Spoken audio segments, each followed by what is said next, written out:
bersama-sama lagi berkumpul di rumah Tuhan pada hari. Saya percaya Bapak Saudara kita semuanya rindu memberikan persembahan yang terbaik bagi Tuhan kita. Amin. Sekarang kita sama-sama bangkit berdiri Bapak Ibu Saudara. Kita satukan hati kita berdoa kepada Tuhan. Terima kasih Bapak, kembali kami datang kepada-Mu.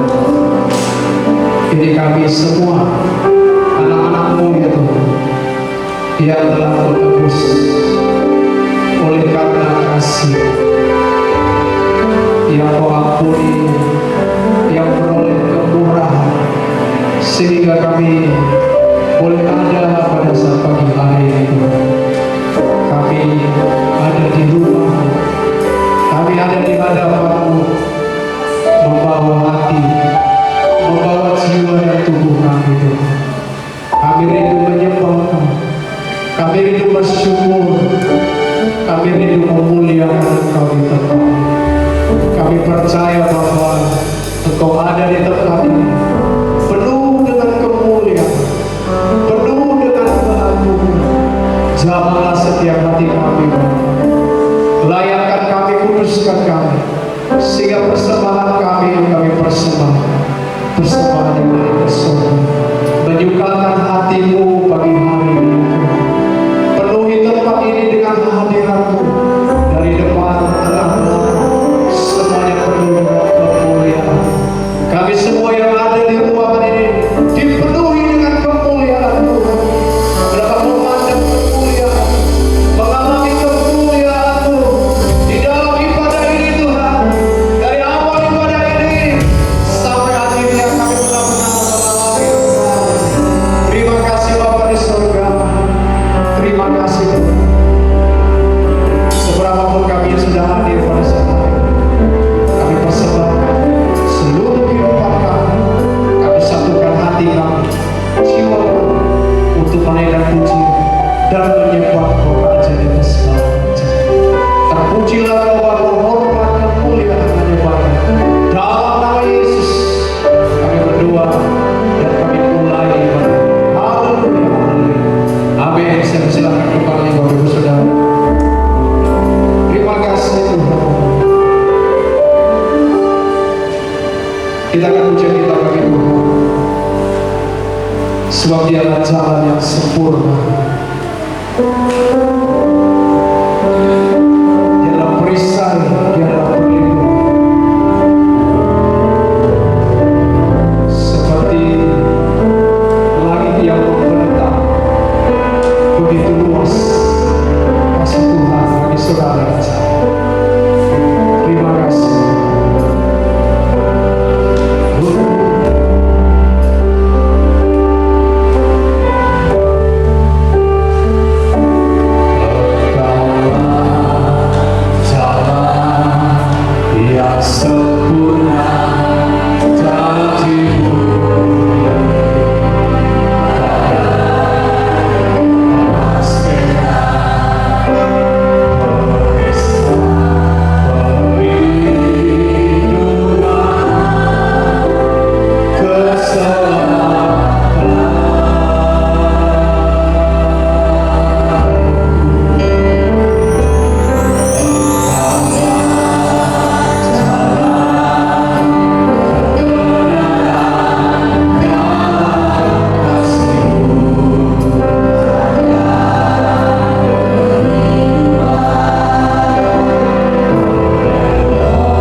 Saya menyapa jemaat, barangkali ada yang pertama kali yang hadir pada saat pagi hari ini, boleh katakan Bapak saudara, kita semuanya jemaat yang setia, Tuhan memberkati kita semuanya. Amin saudara. Masih pada sukacita bagi Tuhan kita, haleluya. Kita kepada Tuhan, mana siapa dapat membandingkan Tuhan kita? Tak ada.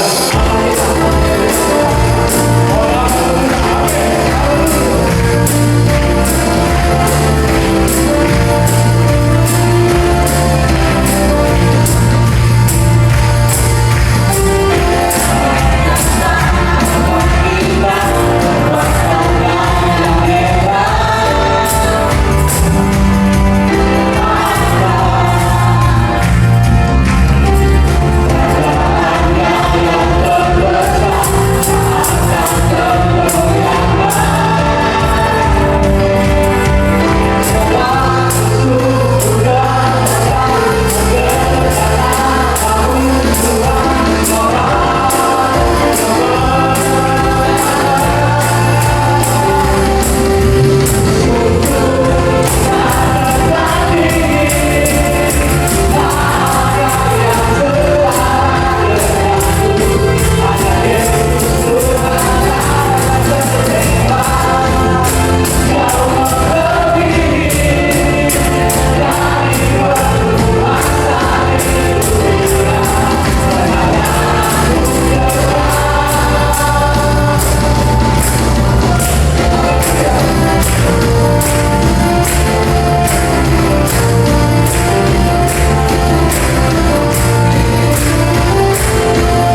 surga, menggantikan kedagingan dan kemanusiaan kami.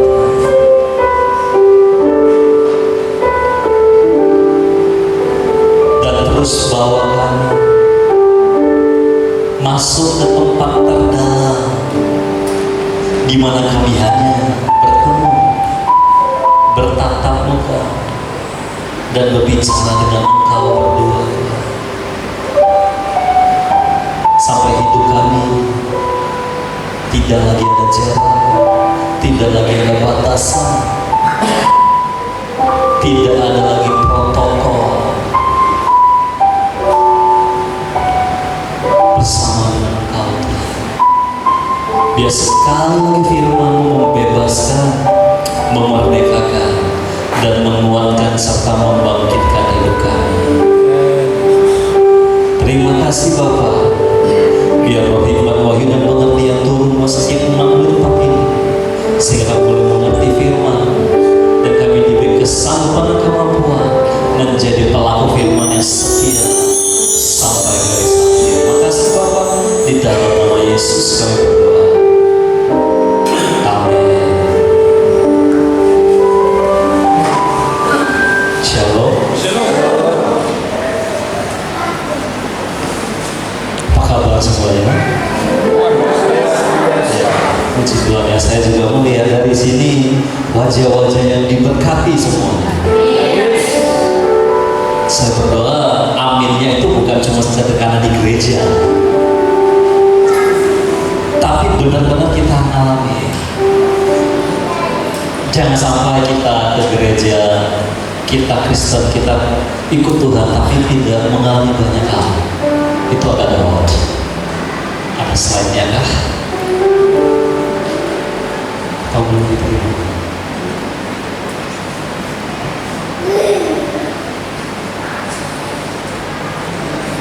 Oke. Hari ini saya mau bicara tentang ada satu ayat yang saya baca, itu cukup menarik, dan ayatnya sebenarnya ayat yang kita semua sudah tahu. Tapi ketika saya baca dalam terjemahan yang berbeda, ada satu kalimat yang membuat saya itu seperti buat saya agak melompat gitu ketika baca ayat itu. Kata-katanya itu, Tuhan mau kamu kuat. God want you to be strong. Itu kalimat yang begitu sederhana, tapi seringkali kita lupa kalau Tuhan mau kita kuat. Seringkali kita nggak ingat. Coba saya mau ngajak kita, coba ngomong ke sebelah kanan atau kiri kita, Tuhan mau kamu kuat. Amin. Kita baca ayatnya, next slide. Efesus 6 ayat 10. Ini ayat yang paling dikenal dan terkenal menurut saya. Akhirnya hendak kamu kuat, dalam terjemahan bahasa Indonesia TPH. Di dalam Tuhan, di dalam kekuatan kuasanya. Tapi dalam terjemahan The Message yang saya catat di sini, katanya begini: God is strong and He wants you strong. Allah itu kuat dan Dia ingin kamu juga kuat. Masalahnya adalah Bapak Ibu dan saya sendiri dalam hidup setiap hari perjalanan seringkali agak-agak sedikit lupa kalau Tuhan itu kuat. Saya seringkali dalam perjalanan hidup menghadapi banyak hal, mau mengerjakan banyak hal, itu setahu saya sampai hari ini tidak pernah Tuhan berikan kekhawatiran, tidak pernah Tuhan berikan ketakutan, tidak pernah Tuhan memberikan kebingungan. Tapi seringkali saya ngalamin itu. Saya berdoa di sini enggak ya, semuanya enggak seperti saya ya. Semua yang mantap-mantap semua. Seringkali kita lupa kita punya Tuhan yang kuat, kita kurang kuat. Kalau kita mengandalkan kekuatan kita, itu kekuatan kita penuh dengan ketakutan, percayalah, penuh dengan kekhawatiran, penuh dengan kebingungan. penuh dengan ketidaktahuan. Kita nggak perlu tahu banyak, cukup kita tahu kita punya Tuhan yang kuat. Amin. Amin. Dan bagi Tuhan, dia nggak butuh tahuannya. Dia nggak butuh apapun dari kita. Tuhan cuma butuh satu, percaya dari kita. Amin. Nggak lebih, nggak banyak. Jangan sampai kita sering lupa dalam perjalanan hidup kita. Kita punya Tuhan yang kuat. Maka kita harus mengerti bahwa Tuhan itu membekali kita dengan kekuatan supranatural supaya kita bisa kuat menghadapi hari-hari hidup ini. Di Alkitab, semua cerita yang kita baca, semua tokoh itu bukan bicara soal rohani. Kalau ayat ini berkata Tuhan mau kau kuat, bukan iman kuat, sekedar iman seperti iman yang di dalam gereja, yang di Alkitab, yang kita pelajari, iman harus kuat sama Tuhan. Iman yang kuat itu bukan yang rajin ke gereja, bukan yang pelayanan hebat, bukan yang mau doain orang sembuh. Itu tanda yang mengikuti orang percaya. Itu bukan iman yang kuat. Mohon maaf Bapak Ibu. Tapi tanda orang percaya Tuhan, meletakkan tangan sampai orang sembuh. Kita seringkali kita dibingungkan oleh iblis hari-hari, dan kita berkata orang yang kalau dia punya karunia, dia doain orang dan orang sembuh, yang kerasukan itu lepas. Ya kalau minum racun disantet gak mempan, itu iman yang kuat? No, tidak. Itu cuma tanda orang percaya. Itu tanda engkau percaya Tuhan. Itu bukan iman yang kuat. Iman yang kuat saat kau menghadapi kehidupan. Amin. Ketika kita menjalani hidup ini, kalau kita baca di firman Tuhan, semua yang setiap tokoh yang tercatat mengalami, yang mereka alami itu tidak pernah terulang dan tidak pernah diulangi orang lain. Ibrani berkata, oleh karena iman Abraham merelakan hatinya mau mempersembahkan Ishak. Oleh karena iman singa menjadi temannya Daniel. Oleh karena iman api tidak membunuh dan Mesak dan Abednego. Oleh karena iman laut Teberau terbelah. Dan itu bukan perkara rohani, itu perkara kehidupan, kebutuhan hidup mati kita setiap hari. That's faith, itu iman, itu kekuatan. Amin. Kita cukup tahu Tuhan kita kuat dan sadar kalau kita nggak kuat. Dan kabar baiknya pagi ini, yang menginginkan, yang sangat menginginkan kita untuk kuat, bukan cuma kita, tapi Tuhan. Sampai dia kirim Yesus turun tahta dari surga, turun ke dunia. Kalau kita udah nyaman, susah kita mau turun tahta bertuhan. Tapi buat kita yang tak dikenal, yang gak signifikan, Tuhan mau turun tahta, turun dari surga sampai itu yang namanya kekuatan. Amen. Jadi ambillah segala sesuatu yang disediakan oleh Tuhan untukmu, senjata yang dibuat dari bahan yang terbaik. Semuanya Tuhan sediakan. Seringkali kita lupa ambil. Seringkali kita lupa. Cuma itu sudah. Next, boleh next slide. Pertanyaannya, kuat itu seperti apa? Kita seringkali berpikir kuat itu yang pertama itu yang bisa ngangkat batu. Batu kehidupan semuanya. Kalau kita lihat orang yang sanggup menghadapi segala sesuatunya, hidup sendiri, kita berkata itu kuat. Menurut saya nggak kuat. Kalau kita berlihat orang ini, orang sendiri hidupnya bisa jadi dia kuat menghadapi semuanya, kuat hidup sendirian, nggak bergantung sama orang lain, bisa mandiri, itu berarti orang kuat. No, hidup buat diri sendiri itu gampang. Hidup buat orang lain itu baru buat. Amen. Kalau hidup mandiri, hidup sendiri gampang, ngurus diri sendiri itu gampang. Tapi kalau kau bisa seperti Yesus yang mengurus begitu banyak orang, itu baru buat. Mungkin gambaran buat hari ini seperti anak itu yang di cermin itu, superhero punya kekuatan super, atau yang seperti telur itu dihantam apapun nggak hancur, malah yang hantam itu yang hancur. Dan satu lagi menahan, memikul segalanya sendiri. Kalau kita lihat luarnya orang cerita hidupnya cukup menanggung perkara dan terpuruk. Hari ini saya mau kasih tahu Bapak Ibu, di hari-hari ini,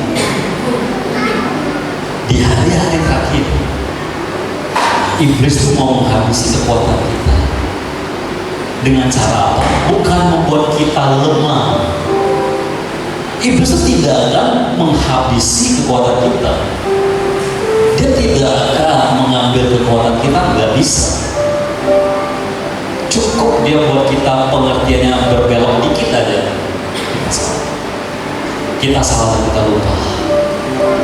Hari-hari terakhir, banyak anak Tuhan, banyak hamba-hamba Tuhan, gereja-gereja Tuhan, mereka kuatnya bukan dalam Tuhan, tapi kuat dalam daging. Tetap kuat, tapi bukan kuatnya dalam Tuhan, dalam daging. Sedikit aja iblis belokkan, tetap kuat kok, kan Tuhan memberikan kekuatan buat kita menghadapi hidup ini, menjalani segalanya, menang atas segalanya. Nanti pelan-pelan saya buka, dan kita bisa mengecek hidup kita hari ini, kita kuat dalam daging atau dalam Tuhan. Karena itu dua hal sama tapi berbeda, alamnya beda. Dimensinya satu dimensi dunia, satu lagi dimensi ilahi surga. Caranya berbeda, hasilnya juga berbeda. Nah ini yang hari-hari ini kita mesti mengerti. Amin. Next.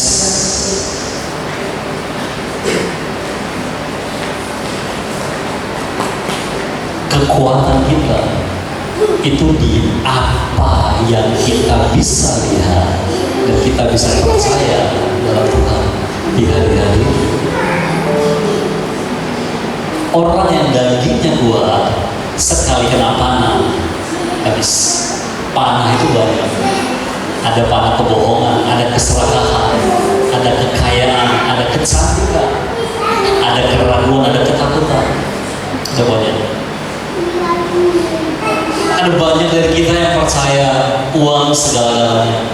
Ada yang banyak dari kita yang percaya kedudukan lebih baik. Ya melayani Tuhan oke, jadi Kristen oke, tapi juga butuh kedudukan. Jadi kita sama Tuhan tidak bisa menyatu utuh.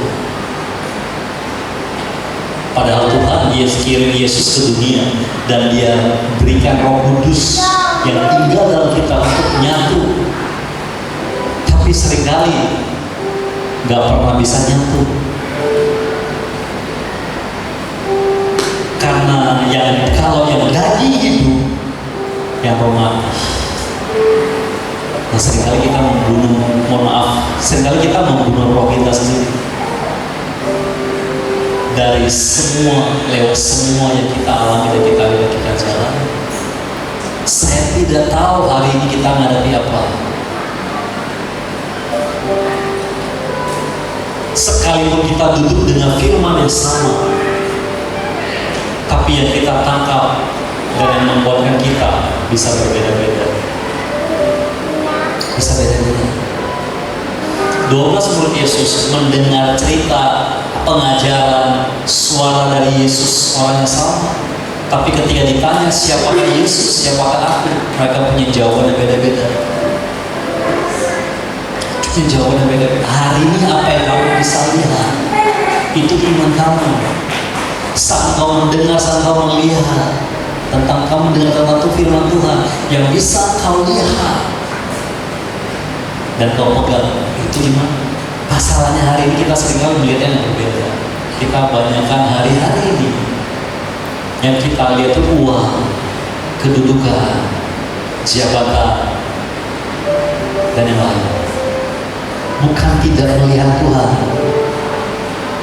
tapi kita bisa melihat di posisi yang sama, bisa mengerti kan? Tuhan di sini, uang juga di sini, kedudukan juga di sini. Sehingga Tuhan, firman Tuhan bukan yang terutama, bukan yang nomor satu, tapi nggak hilang, tetap ada. Cuma bukan yang utama. Dan kita merasa aman seperti itu. Itu seperti jadi pembenaran bagi kita. Kita kejar yang lain, tetap ada Tuhan di tengah-tengah. Tuhan yang nomor 2 jadi backup. Kalau salah, nanti datang ke Tuhan. Bapak Ibu percayalah, 1-2 kali kita begitu, lama-lama kita nanti rasa. Ujungnya kita merasa benar.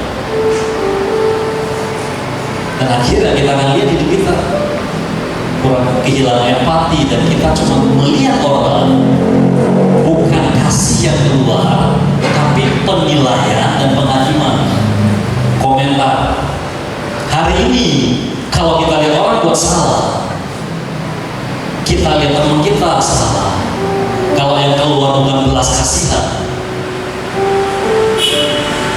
cepat-cepat bertobat. Kalau yang keluar penilaian, dia segitu, dia segini, dia gitu, cepat-cepat bertobat. Itu kita sudah terlalu jauh. Jangan merasa nggak jauh kalau begitu. Ini jebakan iblis di hari-hari, sehingga perisai mau kita hilang. Kita nggak bisa melihat Tuhan.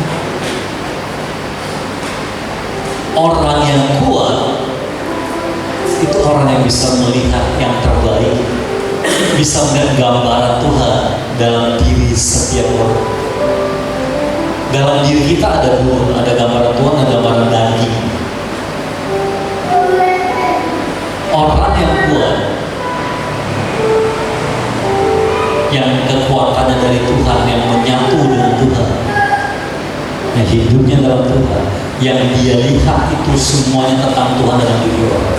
Kalau hidup kita hidup dalam daging, yang kita lihat cuma kedagingan orang, maka kita cuma bisa ngomel, marah, menilai, atau menghakimi. Kekuatan Tuhan itu mengalir saat kita nyatu hidup dalam Tuhan, kita melihat Tuhan, sehingga semua yang kita lihat, sekalipun orang buat salah, sekalipun kita disakiti, sekalipun kita ditipu, kita dibohongi, difitnah atau dihabisi, bukan kesakitan yang keluar, bukan kemarahan yang keluar. Sebab apa? Ketika engkau menyatu, yang engkau lihat juga Tuhan di dalam semua.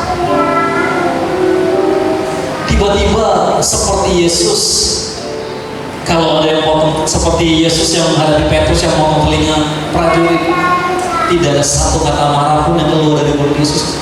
Dia cuma ambil telinga dan pasang kepada. Hari ini itu sukar.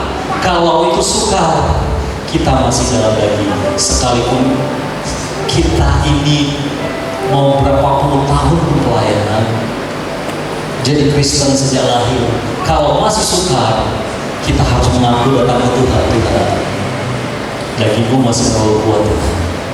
Tolong ya. Tuhan lebih memilih kita menjadi kuat. Amin. Tapi kekuatannya Tuhan sekali berbeda dengan bayangan kita. Boleh next slide. Dan salah satu, kalau kita dalam menghadapi segala hal di kehidupan ini,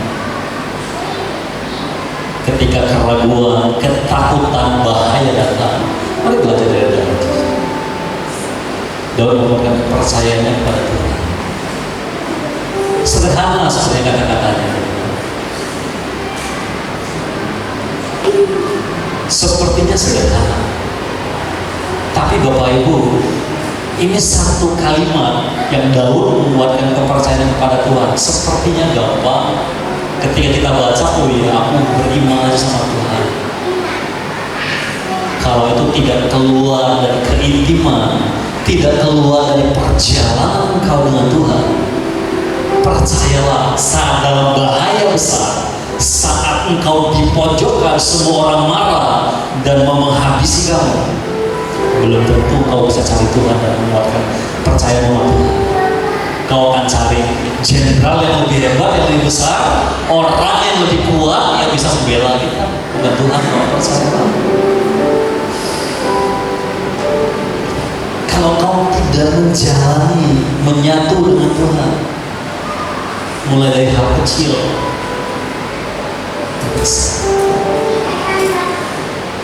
sampai kau menemukan seperti Daud yang menemukan kekuatannya dalam Tuhan Allah.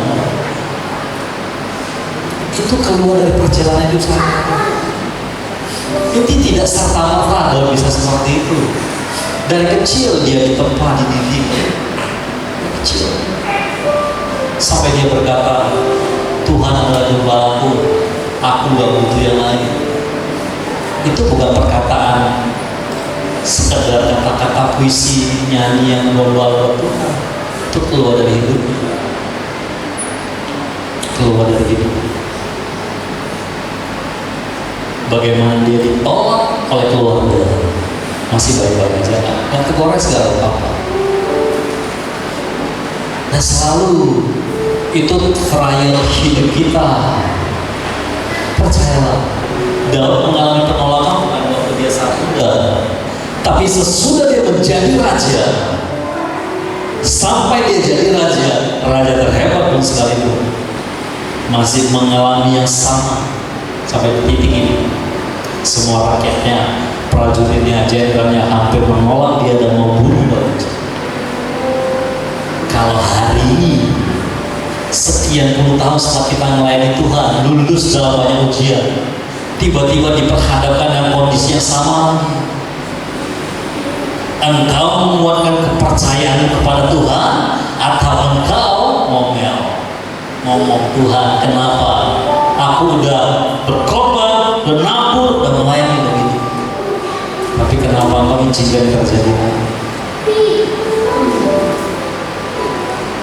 Hari ini saya mau berkata, kalau engkau mengalami bahaya, kesusahan yang berulang-ulang kali terus, tujuannya cuma satu. Tuhan mau engkau menemukan kekuatan di dalam Dia, amin. Gak ada yang lain. Itu sebabnya Dia izinkan terjadi. Bukan Tuhan buat, tapi Tuhan izinkan terjadi. Karena kebebalan kita seringkali membuat kita mengalami itu, yang membuat kita harus melewati banyak hal. Next slide. Tadi ayatnya yang berkata bahwa ada yang namanya senjata atau barang yang dibuat dengan bahan yang terbaik bagi kita. Pertanyaannya, apa itu senjata yang terbaik dari bahan-bahan yang terbaik? Next slide boleh. Dan ini yang iblis nggak punya. Unconditional, cinta, kasih yang tak bersyarat, yang tidak punya syarat, yang tidak punya kondisi. Kita sering dengar ini, kita sering dengar khotbah, baca, dan tahu dan kita tanya. Kalau pertanyaan saya, siapa yang di sini mau menerima unconditional kasih cinta tak bersyarat? Siapa yang mau? Bukan semuanya mau ya, kaget saya. Jadi semuanya mau cinta dan kasih itu yang punya syarat gitu ya. Bayar dulu baru dikasih gitu. Bapak Ibu saya kasih tahu, cinta yang tak bersyarat itu sakit. Itu sakit. Cinta yang tak bersyarat itu berat sebelah. Percayalah, itu berat sebelah. Cinta yang bersyarat itu akan menghabisi kau. Itu akan membuat hidupmu habis, dagingmu habis.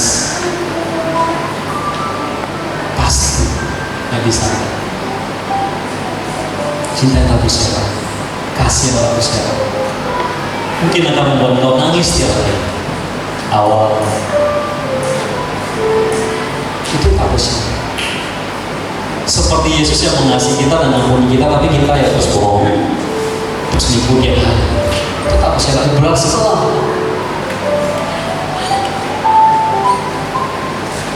Kalau kita dengan suami atau istri kita ngomong gak didengar aja, marahnya berapa jam? Ada yang 1 jam, ada yang 1 hari, ada yang 1 minggu. Beda-beda. Itu baru ngomong gak didengar, belum yang lain. Baru ngomong gak didengar. Kalau salah mendengar, selesai. Tapi itulah kasih sehat. Itu yang iblis bilang. Iblis takut sakit. Jadi kalau bapak ibu hari takut sakit, kocok dong. Berarti kocok sama. Iblis takut sakit. Yesus nggak takut sakit. Dia mati di kayu salib bagi kita. Dia kasih segalanya, nyawanya semuanya buat kita. Sekalipun kita nggak pernah menghargai seringkali. Dia berikan kekuatannya, seringkali kita nggak mau, kita pakai kekuatan dan pengertian kita. Dia kasih firman-Nya, tapi kita lebih mau mendengar perkataan dunia. Selalu berat sebelah. Tapi ini senjata yang paling ampuh, yang akan menyelamatkan jiwa dan jiwa banyak orang. Hari ini di hari terakhir, dunia tidak mengenal kasih yang bersyarat, tidak bersyarat. Semua ada syarat. Di hari ini kasih menjadi dingin, dunia nggak kenal. Dunia tidak kenal. Kalau kita lihat di TikTok, di media, di Instagram, Facebook dan segala macam, semua kata-kata positif, kata-kata bijak dan sebagainya, selalu ada unsur keadilan, selalu ada unsur take and give, selalu yang seimbang, balance. Dunia mengajarkan keseimbangan hari ini. Kok kita seimbang supaya jiwa kita sehat dan sebagainya.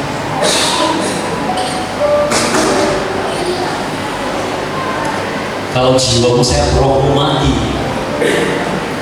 bahaya.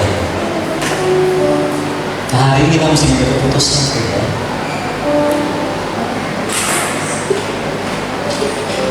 Bapak Ibu, kita tidak pernah bisa merasakan dan mengerti kasih satu siapa sampai kita merelakan kita disakiti, dilukai, kita tersenyum. Orang yang sama, yang bersama dengan kita, yang kita kasih pinjaman nggak dibalikin, habis itu bohong lagi, minjam lagi, bohong lagi. Kalau kita ketemu orang yang sama berkali-kali, bertahun-tahun, dan Tuhan izinkan terus ada dalam hidup kita. Dan kalau kita masih bisa tetap bersama dengan orang yang sama, itu namanya kasih manusia. Itu yang gambaran pandangan organisasi manapun di dunia tidak kelihatan lagi. Ajaran manapun akan berkata cukup. Itu yang hari-hari ini hilang dari gereja Tuhan dan anak-anak. Dicuri iblis. Iblis datang mencuri dan membunuh semua yang kita punya, yang Tuhan sediakan dalam hidup kita. Ketika kita bilang cinta dan kasih, Alkitab berkata kasih itu menghabisi ketakutan. Makanya kalau kita nggak ada kasih, hidupmu dalam ketakutan dan keraguan. Kalau hari ini di pikiran hatimu penuh ketakutan dan keraguan, melihat masa depan, melihat hari ini dan melihat semuanya, mari teriak Tuhan, Tuhan kembalikan kasih-Mu dalam hidup. Amin. Selalu semua ada akarnya. Semuanya selalu ada akarnya. Semua yang terjadi, yang keluar dari hidup kita tidak serta-merta. Itu selalu ada hal yang dicuri. Ini Bapak-Ibu. Perumpamaan tentang 5, 2, dan 1 talenta. Yang dapat 5 dan 2 talenta dikerjakan, yang 1 talenta tidak dikerjain. Apa yang terjadi? Satuannya adalah Tuhan berkata apa? Engkau hamba-Ku yang baik, yang mengerjakan diberi kelimpahan, yang tidak mengerjakan apapun yang ada padanya diambil Tuhan dan diberikan kepada yang ngerjain. Hari ini kalau engkau dengar firman,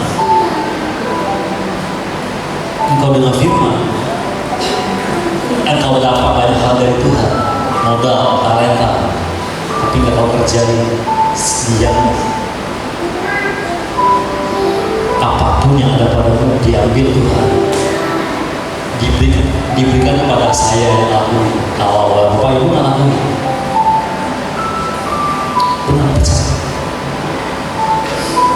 Tuhan tidak pernah menuntut hasil. Dia nggak pernah berkata yang akan dikasih 5 talenta harus kasih 5 talenta, nggak pernah. Cuma dikatakan mereka mengerjakan dan menghasilkan, sementara yang satu kata tidak kerjakan. Hati-hati kalau Tuhan ayah kamu benar nggak mengerjakan, maka seringkali hidup kita 10 tahun ikut Tuhan sama nggak berubah. Firmannya hilang semua, kenapa? Karena dari kerjaan habis kan, diambil lebih kali dia kerjakan. Kita ikut Tuhan hidup nggak bertambah, begitu aja. Hari ini biar ini buka mata kita berkata ternyata di situ kebocoran. Satu. Do it. Amen. Next level. Tuhan membuatkan kita, Dia mau kita kuat, beri kita kekuatan supaya kita bisa berdiri kuat.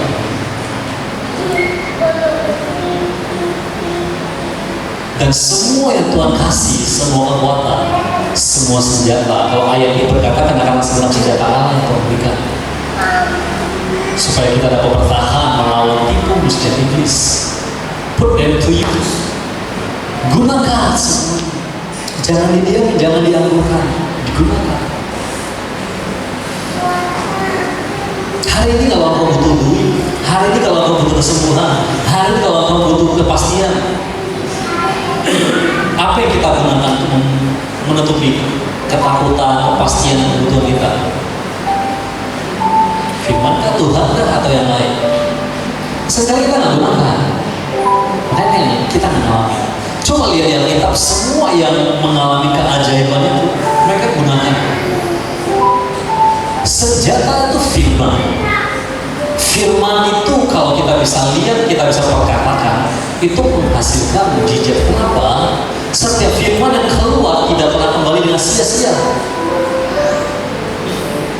Jadi kalau kita gunakan, itu kembali ke kita berlipat kali ganda. Dan gak pernah gagal, gak pernah batal. Masalahnya adalah seringkali kita gak gunakan. Sadrak Mesabad itu cuma ngomong, gak ngapa-ngapa, cuma ngomong. Kalaupun Tuhanku tidak menolong aku tetap menyembah Tuhan. Cuma ngomong, gak ada yang lain, hanya ngomong. Daud cuma bicara, Daniel cuma berdoa. Petrus jalan di atas air, modalnya cuma ngomong. Kalau engkau Tuhan, suruhlah aku ke sana. Dan Tuhan Yesus menjawab, mari sini. Lalu Petrus melompat, cuma ngomong. Masalahnya, sekarang kita diam. Saya berdoa hari ini membuat kita, amin. Perkataan firman dalam segala itu senjata yang iblis tahu tapi dia nggak bisa pakai. Iblis seperti, tapi dia nggak bisa gunakan itu. Sementara kita, kalau itu keluar dari mulut kita, keluar dari perbuatan kita, wah itu powerful.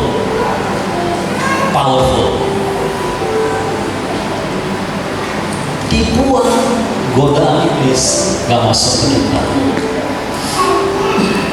Semua yang iblis lempar ke kita gak masuk. Bapak Ibu, hari-hari ini kita ini gini, melawan iblis itu. Iblis itu belum bisa kita bunuh sekarang belum bisa, karena destininya itu adalah dihukum dalam api dan belerang, dalam kekekalan selama-lamanya. Jadi hari ini nggak bisa apa-apain. Makanya ayatnya berkata, supaya kamu dapat bertahan melawan tipu musnah iblis. Bahasa lainnya, supaya kamu dapat menang atau engkau dapat tetap berdiri kuat, seperti gambar itu. Begitu banyak panah yang dilemparkan iblis, engkau tetap berdiri kuat. Belum bisa kita bunuh sekarang.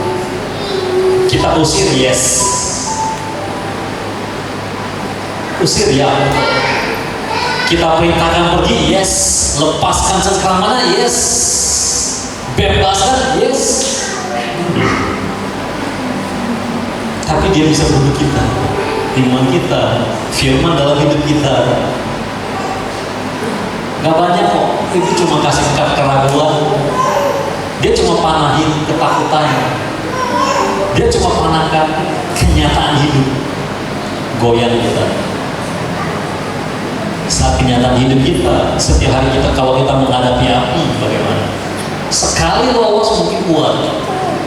Kalau pemicingan terjadi, kita hadapin api setahun 5 kali. Bagaimana dengan yang kelima kali? Bagaimana dengan yang kelima kali? Pertanyaan. Makanya bersama Tuhan, itu kita mesti hidup dalam Tuhan. Dalam Tuhan nggak bisa. Kalau enggak, kita akan dilindas dunia. Sebab firman Tuhan itu ini sifatnya dahulu, sekarang, dan selama-lamanya tetap sama, nggak berubah. Sementara dunia, kita mencatat dunia bergerak menuju kebinasaan. Makanya kalau kita lihat dunia ini, tren selalu berubah dan bergerak terus semuanya. Kebiasaan, budaya, cara hidup yang dulu tabu, yang dulu malu, hari ini biasa. Karena dunia bergerak menuju kebinasaan. Dan kalau kita ikuti, ujungnya apa? Binasa. Sekalipun engkau Kristen. Sebab firman Tuhan beda. Firman Tuhan dari pertama kali Yesus bicara di dunia sampai hari ini gak ada yang berubah. Tapi zaman waktu Yesus bicara dulu, nggak pakai mic. Hari ini kalau ngomong pakai perkataan pakai mic. Beda. Selalu berubah. Tapi kita, cinta kita, hidup kita, cara kita tetap sama. Amin. Semua,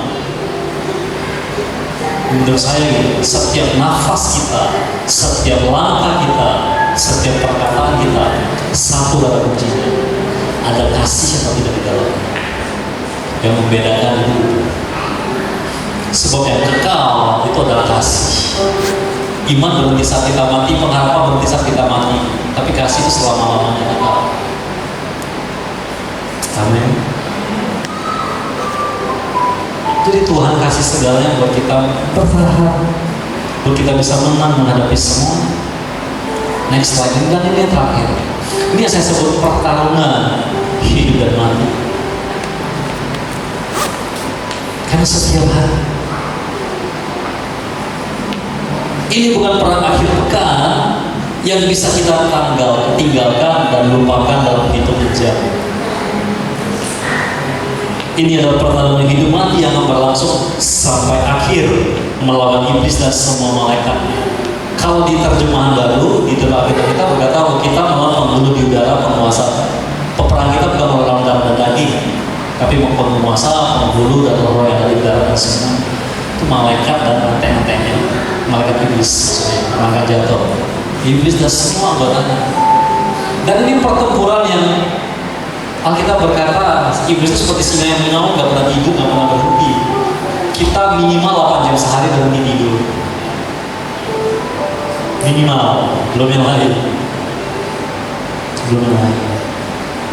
Dan kalau kita ikut cara hidup orang yang beragama, religius, bangun tidur berdoa, baca firman, sebelum makan berdoa, atau doa 5 waktu sehari, malam sebelum tidur berdoa lagi, baca firman sebentar, malah seperti itu, percayalah engkau akan kalah.